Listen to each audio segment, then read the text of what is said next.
আজকের এই ভিডিওতে খুবই গুরুত্বপূর্ণ একটি ঔষধ নিয়ে আলোচনা করব, যে ঔষধটি বাজারে ডুফাস্টন, কেরিয়ন, ডাইড্রন, প্রোজেস্ট বা প্রোজেন্সি বিভিন্ন নামে পাওয়া যায়। যে ঔষধটিতে রয়েছে ডাইড্রোজেস্ট্রন। এই ঔষধটি প্রোজেস্টেরন হরমোনের মতো কাজ করে। আজকের এই ভিডিওতে আমরা এই ঔষধ সম্বন্ধে বিস্তারিত জানবো। এই ওষুধটি কখন ব্যবহার করা হয়, এর পার্শ্ব প্রতিক্রিয়া কি এবং এর দাম কত, এগুলো নিয়ে আলোচনা করব। তার আগে এই চ্যানেলে নতুন হয়ে থাকলে চ্যানেলটি সাবস্ক্রাইব করে নিন। এখন আমরা জানবো যে এই ওষুধটি কখন ডাক্তার প্রেসক্রাইব করে থাকেন।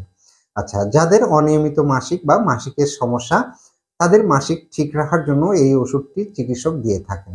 এবং যারা সন্তান নিতে চাচ্ছেন কিন্তু কনসিভ হচ্ছে না, বারবার ব্যর্থ হচ্ছেন, তাদের ক্ষেত্রে এই ওষুধটি দিয়ে থাকেন। এবং যাদের বারবার বাচ্চা নষ্ট হয়ে যাচ্ছে, গর্ভপাতের মতো সমস্যা যাদের রয়েছে, বারবার গর্ভপাত হচ্ছে, এ ধরনের সমস্যা যাদের রয়েছে, তাদের গর্ভপাতের ঝুঁকি কমানোর জন্য এই ওষুধটি দিয়ে থাকেন।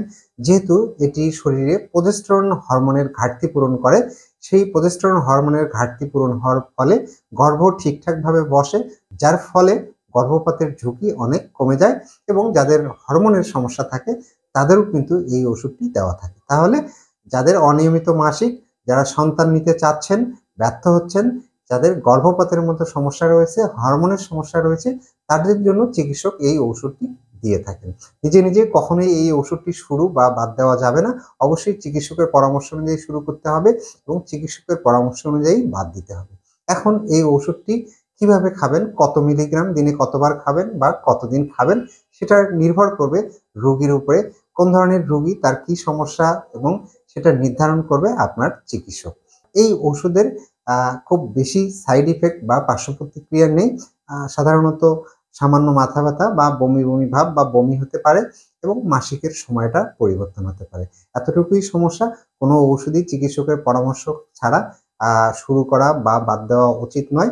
যদি এই ওষুধ খাওয়ার পরে আপনার কোনো সমস্যা দেখা যায়, খুব বেশি সমস্যা হয়, তাহলে অবশ্যই চিকিৎসকের পরামর্শ নিন। কোম্পানি ভেদে এই ওষুধের দাম বাজারে 30 টাকা থেকে 40 টাকার মধ্যে হয়ে থাকে। ভিডিওটি ভালো লাগলে চ্যানেলটিকে সাবস্ক্রাইব করে পাশে থাকবেন। ধন্যবাদ সকলকে।